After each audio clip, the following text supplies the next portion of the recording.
മത്തായി എഴുതിയ സുവിശേഷം അധ്യായം 24. യേശു ദൈവാലയം വിട്ട് പോകുമ്പോൾ ശിഷ്യന്മാർ അവന് ദൈവാലയത്തിൻ്റെ പണി കാണിക്കേണ്ടതിന് അവൻ്റെ അടുക്കൽ വന്നു. അവൻ അവരോട്, ഇതെല്ലാം കാണുന്നില്ലയോ? ഇടിഞ്ഞു പോകാതെ കല്ലിന്മേൽ കല്ല് ഇവിടെ ശേഷിക്കയില്ല എന്ന് ഞാൻ സത്യമായിട്ട് നിങ്ങളോട് പറയുന്നു എന്ന് പറഞ്ഞു. അവൻ ഒലിവ് മലയിലിരിക്കുമ്പോൾ ശിഷ്യന്മാർ തനിച്ച് അവൻ്റെ അടുക്കൽ വന്നു. അത് എപ്പോൾ സംഭവിക്കും എന്നും നിന്റെ വരവിനും ലോകാവസാനത്തിനും അടയാളം എന്തേ എന്നും പറഞ്ഞു തരണം എന്ന് അപേക്ഷിച്ചു. അതിന് യേശു ഉത്തരം പറഞ്ഞത്, ആരും നിങ്ങളെ തെറ്റിക്കാതിരിപ്പാൻ സൂക്ഷിച്ചു കൊള്ളുവേൻ. ഞാൻ ക്രിസ്തു എന്ന് പറഞ്ഞ് അനേകർ എൻ്റെ പേർ എടുത്തു വന്ന് പലരെയും തെറ്റിക്കും. നിങ്ങൾ യുദ്ധങ്ങളെയും യുദ്ധശ്രുതികളെയും കുറിച്ച് കേൾക്കും. ചഞ്ചലപ്പെടാതിരിപ്പാൻ സൂക്ഷിച്ചു കൊള്ളുവേൻ. അത് സംഭവിക്കേണ്ടത് തന്നെ. എന്നാൽ അത് അവസാനമല്ല. ജാതി ജാതിയോടും രാജ്യം രാജ്യത്തോടും എതിർക്കും. ക്ഷാമവും ഭൂകമ്പവും അവിടവിടെ ഉണ്ടാകും. എങ്കിലും ഇതൊക്കെയും ഈറ്റുനോവിൻ്റെ ആരംഭമത്രേ. അന്ന് അവർ നിങ്ങളെ ഉപദ്രവത്തിന് ഏൽപ്പിക്കുകയും കൊല്ലുകയും ചെയ്യും. എൻ്റെ നാമനിമിത്തം സകല ജാതികളും നിങ്ങളെ പകയ്ക്കും.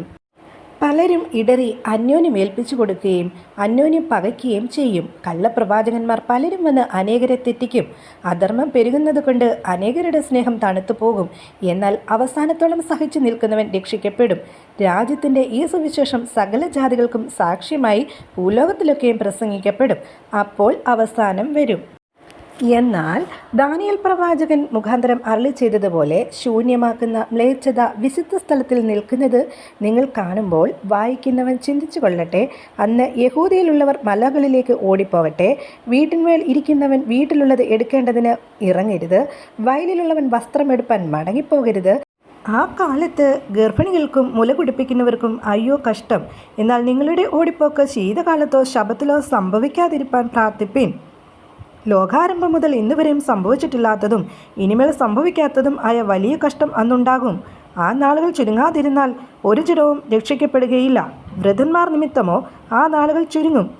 അന്ന് ആരാനും നിങ്ങളോട്, ഇതാ ക്രിസ്തു ഇവിടെ, അല്ല അവിടെ എന്ന് പറഞ്ഞാൽ വിശ്വസിക്കരുത്. കള്ളക്രിസ്തുക്കളും കള്ളപ്രവാചകന്മാരും എഴുന്നേറ്റ് കഴിയുമെങ്കിൽ വൃദ്ധന്മാരെയും തെറ്റിപ്പാനായി വലിയ അടയാളങ്ങളും അത്ഭുതങ്ങളും കാണിക്കും. ഓർത്തുകൊള്ളുവിൻ, ഞാൻ മുമ്പ് കൂട്ടി നിങ്ങളോട് പറഞ്ഞിരിക്കുന്നു.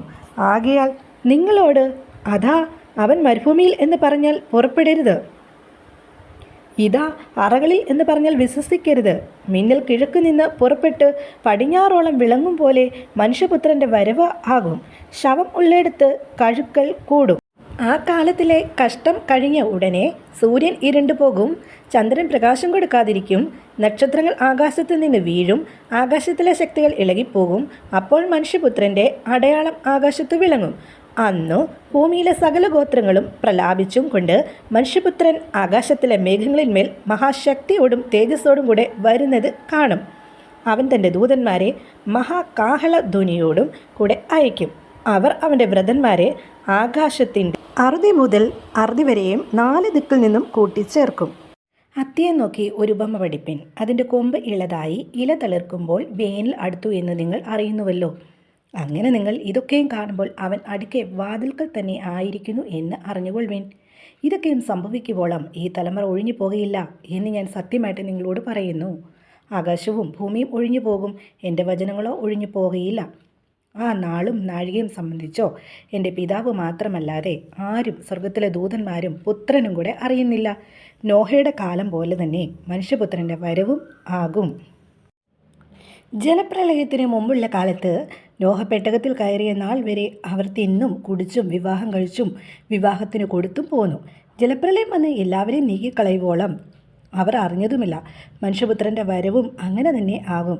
അന്ന് 2 പേർ വയലിലിരിക്കും. ഒരുത്തനെ കൈക്കൊള്ളും, മറ്റവനെ ഉപേക്ഷിക്കും.